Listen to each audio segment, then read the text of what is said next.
They say you can survive anything when it's strangers who turn their backs on you. But no one warns you what it feels like when it's your own blood. I raised my son alone. No silver spoon, no backup plan. Just scraps and faith.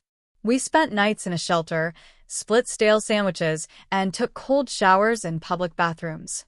He used to cry and ask why we didn't have a real home. I'd hold him close and whisper, one day, you'll understand. Eventually, I made something out of nothing. I learned how to fix things, plumbing, wiring, people's problems. The same people who once walked past me on the street were now calling me for help. And I helped. Quietly. Without ever reminding them who I used to be. When my son grew up and married, I thought we'd made it. I gave them a down payment on their house. Bought them a second car. Helped babysit when the sitter flaked. I never asked for credit. Just family. But then, one day, his wife stopped calling me. Stopped responding. The looks became colder. I showed up at their house once and heard her say behind the door, she's unstable. I don't want her around the kids. I froze. I wasn't perfect, but crazy? Where had that come from? The answer came a week later when a mutual friend slipped up and mentioned a conversation she overheard. My son told his wife I was mentally unstable. That I imagined things. That I made up stories for attention. That I was dangerous. He said I faked being poor in the past to guilt him. I sat there, numb. And then I did something I hadn't done in years. I opened the old phone. The one I kept in a box beneath my bed.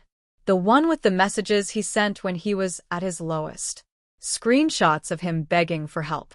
Can you pay the rent again? Just this once? Please don't tell her I maxed out our card. I need you. I can't do this without you. Every cry. Every plea. Every late-night message where he poured his panic into my inbox while I wired him funds from accounts he didn't know existed. Accounts built from a quiet fortune I never revealed. You see, I hadn't just survived those streets. I'd built empires after them. Not publicly. Not loudly. But cleverly. I owned silent shares in 5 companies, flipped properties under different names, and held investments that grew like wildfire while everyone thought I still lived modestly. And now, the son I raised was gaslighting me out of his own guilt. But I wasn't going to scream. I wasn't going to fight. I was going to show her. The next time she called, out of nowhere, asking for a small favor since their electricity was about to be shut off, I said yes. I told her to come over, so we could talk. She walked in cold, arms crossed, clearly skeptical. I didn't speak much. Just handed her a small tablet. Swipe up. Start with the oldest one. She read in silence. At first, she looked confused. Then her hands began to tremble. Message after message. Year after year. Requests, confessions, apologies.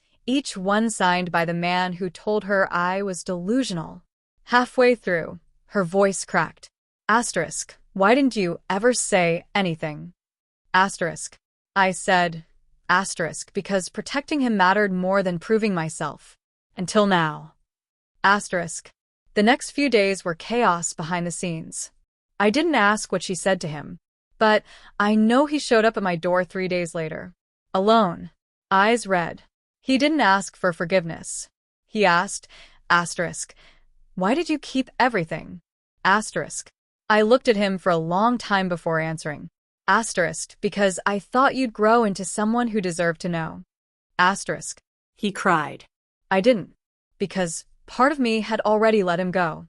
But not all of me. I didn't cut him off. Not completely. I still love my son. But love doesn't mean silence anymore. It doesn't mean erasing myself to preserve someone else's pride. He visits now, less often but with honesty. His wife talks to me more than he does. She even offered to return the car I bought them. I said no. I didn't give it to own them. I gave it because I could. But the biggest change? I started sharing my story. Quietly at first, online, under a pen name. Then, as the messages poured in from others who had been called crazy by their own children, I stepped into the light. I told the truth. My son told his wife I was crazy, so I showed her the messages he sent me, is more than a story about betrayal. It's about reclaiming your voice when others try to rewrite your story. It's about not letting shame, even in family, bury your truth. And it's a reminder to every mother, every father, every person gaslight into silence. Screenshots don't lie, but neither does a mother's memory. And sometimes the strongest revenge is the truth, spoken softly, but never forgotten.